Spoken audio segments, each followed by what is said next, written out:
Hello, YouTube world. How are we all doing today? This is Biguns, B-I-G-U-N-C-S. I am doing pretty darn good. It's about 10 minutes after 12, so I'm a little bit tired, but good dude's good.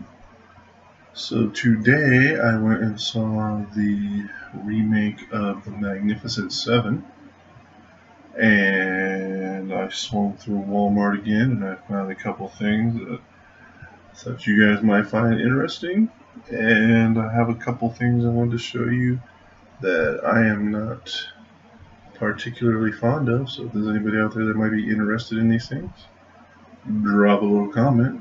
Maybe we can do a trade or something. Okay, so I'm going to start with what I got at Walmart. I was going through the video section and I came across a whole section of these. As you can see, it says glow in the dark art. Now you see how it's all orange? When you turn the light off, I'll do it. I mean, I'm not going to do it now because you're not going to be able to see anything. There's not going to be any. You can't easily still see. But it turns yellow and it glows. Not quite as bright as that, but you can definitely see it. It's actually pretty cool. I got this one for me. And I just happened to see this one. Same one, dark thing. I took my sticker off, and it took off a little bit of the red stuff up here, so I left that one on there in case whoever, because I know there's some people out there that are huge Chucky fans. I'm not a super Chucky fan, so if you don't find this in your local store, you always got a copy with that limited edition glow in the dark art. Okay, yeah. I was given this Batgirl Dorb, which I'm not too fond of. I'm not really fond of the Dorbs, period, but Batgirl's not my thing. So if there's anybody out there that's been dying for a Batgirl Dorb. Also, I never purchased or was never really into the micro minis, the mystery minis. So one day I decided, you know what, I'm gonna go check them out. So I went to Walmart, and I couldn't find any there. And I went, oh no, I'm not gonna say I couldn't find. There was one package of Five Nights at Freddy, whatever that game is. And so I went to Walgreens, and they also had one package of Five Nights at Freddy, but they had 3 boxes of Civil War.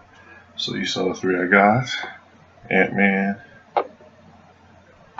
Agent 13? I can't remember off the top of my head, and Black Widow. The ones I really wanted were War Machine and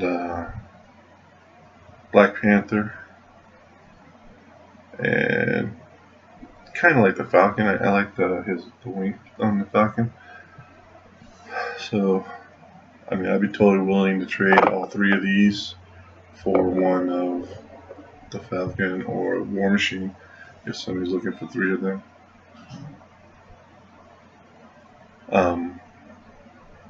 Drop me a comment. So,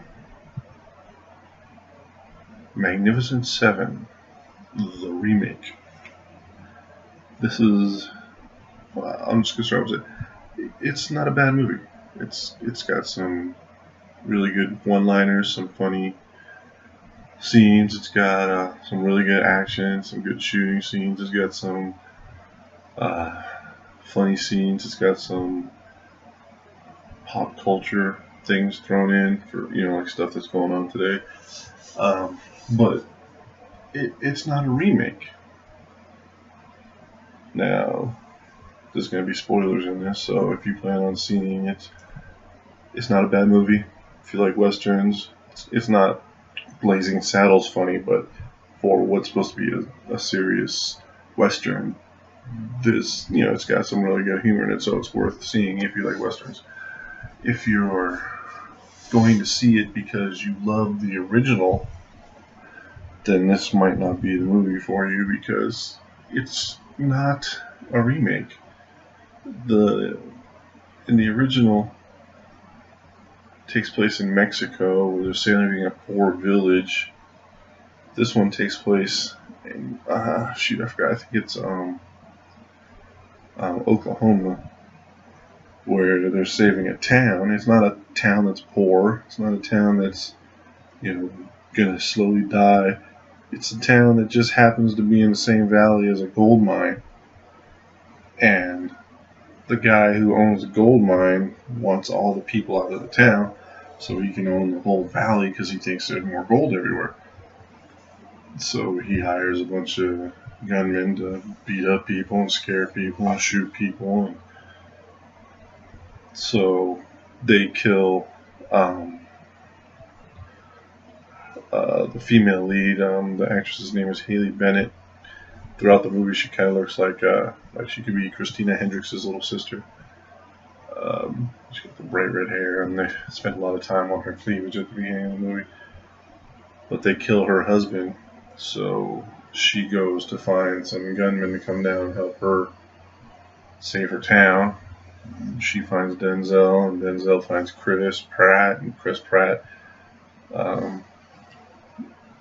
goes and gets Ethan Hawke, and Ethan Hawke brings Byung Hun Lee, who plays his Asian buddy, and then they get Vincent D'Onofrio, who plays a pretty funny character, and they pick up Manuel Garcia Ruffalo and Martin Sensmeyer. He plays the Native American, and so the seven of them go down to the town, and they if you saw the original, they kind of follow the same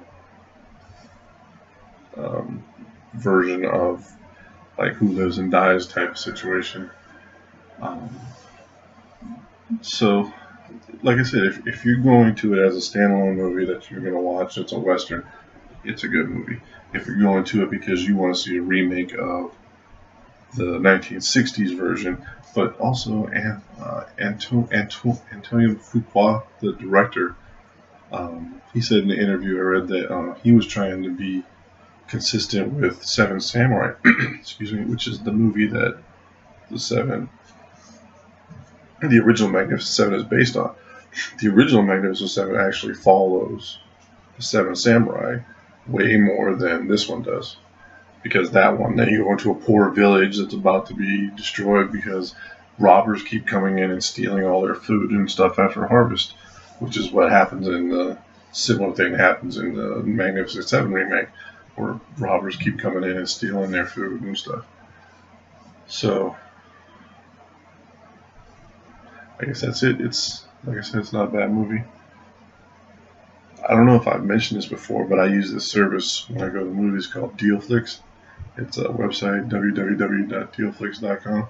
I'll put the website stuff down below. I've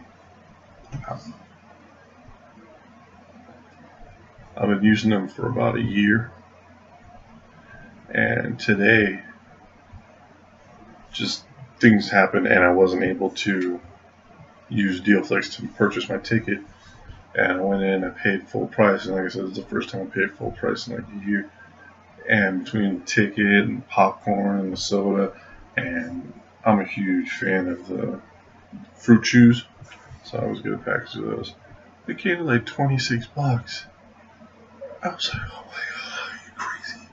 Because usually with DealFlix, using that, I mean, the whole thing cost me like usually like maybe $11. So yeah, because the DealFlix, the way it works, every theater is a little bit different in the way they do it, but at the theater that I go to most of the time, with my DealFlix, I get my ticket and my popcorn for basically for free, because of the way the DealFlix system works out, where like I'm gonna put down my code so down below. So if any of you guys sign up for Dealflix, I'll get a $5 credit, and you'll get 20% off your first purchase. And I put it on Facebook or Twitter all the time, and it's like it goes up and down. Like I was like over $150 from people's $5. Now I'm slowly getting down into the 40s, so I'm gonna have to probably buy some. But anyways, it's a great service. You just have to check because they don't cover every theater in America, so you just gotta make sure that they cover the one that you go to.